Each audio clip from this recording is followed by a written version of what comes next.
This is SSPTV News, brought to you by Samsung Productions and the Hazleton Standard Speaker. A rock journalist gives us some details behind a popular song linked to our area. That story and more next.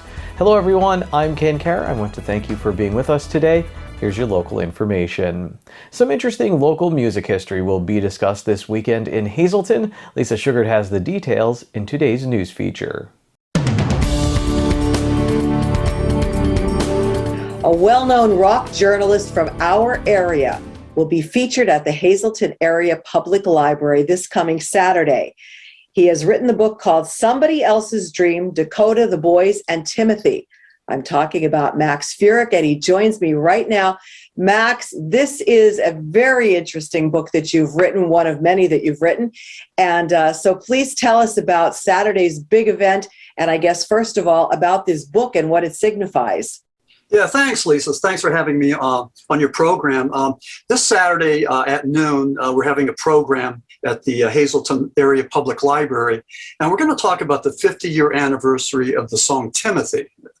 Timothy was the most controversial song and also the most successful rock song to come out of Luzerne County and also out of northeastern Pennsylvania. So I think that's just a rich cultural thing that needs to be recognized and celebrated.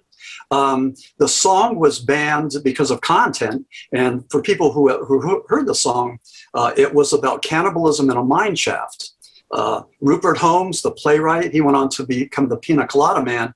He was trying to write a song that would get the Boys some notoriety, and the Boys were from the Wilkes-Barre area. They were on Scepter Records, and they were the ones who recorded the song Timothy. But what happened with the song, it sort of backfired. And instead of getting the Boys notoriety, the song received all that. So the song was banned on major stations like WABC. And Rupert and the Boys always felt that if WABC would have played the song, they probably would have sold another million, maybe 1.5 million copies of the song. But still, people listened to it.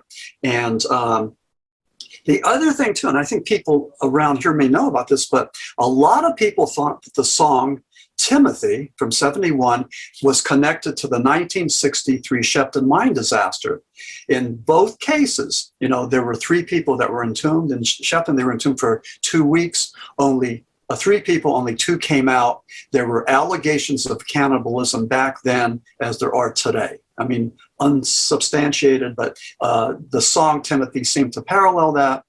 Rupert, of course, claimed that he knew nothing about Shepton, and he said that over and over and over. But during the 50-year anniversary of the Shepton mine disaster, he was interviewed by the Standard Speaker here in Hazleton, and Rupert said that just maybe, he had heard about Shepton, and it went into his subconscious, and that might have been the genesis of the song. So he opened up the door of possibility. So, many of us think that it was about Shepton, and he knew that. Jerry Ludzik of the Boys always said that Rupert knew that it was about Shepton. But so I was writing this book, Somebody Else's Dream, just to make that connection. It was just wonderful rock mythology, cannibalism, a pop song. And the more I researched Shepton, the more I realized that there's some really strange things going on. Miraculous themes, paranormal themes. The miners saw humanoids. And, go figure this one, with that Shepton book, I've been on so many paranormal podcasts.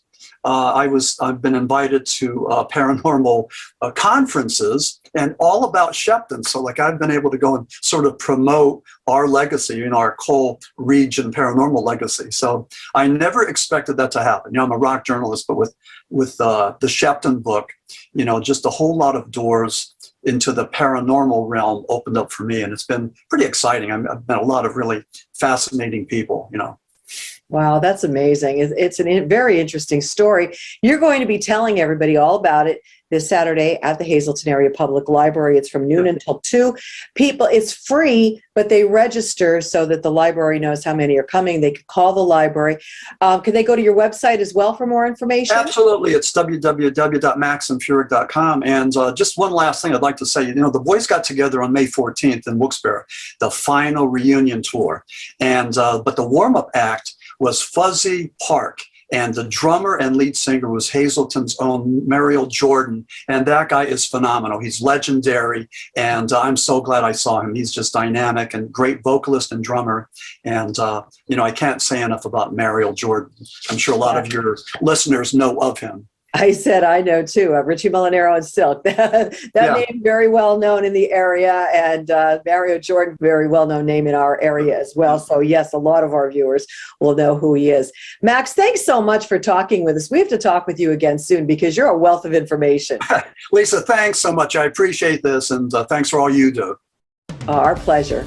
Today's news feature is brought to you by Feisner's Ford in Freeland, who is celebrating 75 years in business. Give them a call at 570-636-3920, or you can log on to feisnersford.com. You can watch the Borough of Cunningham's Memorial Day ceremony starting Thursday at 7 p.m. on SSPTV. Hear from a number of community members, from politicians to Little Leaguers, as the Cunningham community remembers those who fought and died defending our country. This Memorial Day special debuts Thursday at 7 p.m. and then will be rebroadcast at 9 p.m. and on Friday at 12 a.m., 10:30 a.m., and 8 p.m. For more times, check your local listings, and you can watch anytime at ssptv.com and on our YouTube channel. Time now for weather on SSPTV News. Here's our forecast from the National Weather Service on Thursday. A chance of showers and thunderstorms. We'll have a high near 76 degrees. We have a 90% chance of precipitation. On Thursday night, showers and a possible thunderstorm. Low around 55 degrees. We have an 80% chance of precipitation. New rainfall amounts between 1/4 and 1/2 inch possible. On Friday, a chance of showers and thunderstorms before 8 a.m. We have a 30% chance of precipitation. It will be mostly sunny with a high near 72 degrees and wind gusts as high as 20 miles per hour. On Friday night, mostly clear with a low around 50 degrees.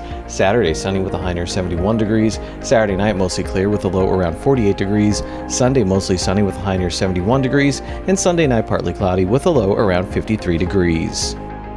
The Hazleton Area High School softball team fought their way to the district's 2-4-6A sub-regional championship game, but they fell to Williamsport. McKenna Bale had a home run in the 7th inning as the Lady Cougars battled in an 8-2 loss. Hazleton's head coach Bob Bertoni tells Dave Seaman of the Standard Speaker, quote, "I'm very proud of my team. The girls were as loud in the 7th inning as they were in the 1st. They never quit and they played hard until the very end," unquote. That's today's SSPTV Standard Speaker scoreboard. Coming up, here what the Hazleton Area High School baseball team had to say about another wildly successful regular season and their hopes for the postseason. And next, details on this year's Miss Greater Hazleton Scholarship Program pageant. We'll be right back. First Friday in downtown Hazleton will be held on Friday, June 3rd at 5 p.m. For more information, you can visit downtownhazleton.org. Comedian Jim Norton is coming to the Mock Chunk Opera House in Jim Thorpe on Friday, June 3rd. The event will begin at 10 p.m. and tickets will be $43. For more information, you can visit mcohjt.com. And that's today's Talk of the Town. SSPTV News would like to send sincere condolences to the family and friends of Elizabeth H. Liz Parsons, age 61, of Freeland. Friends may call on June 9th from 5 to 7 p.m. at the McNulty Funeral Home.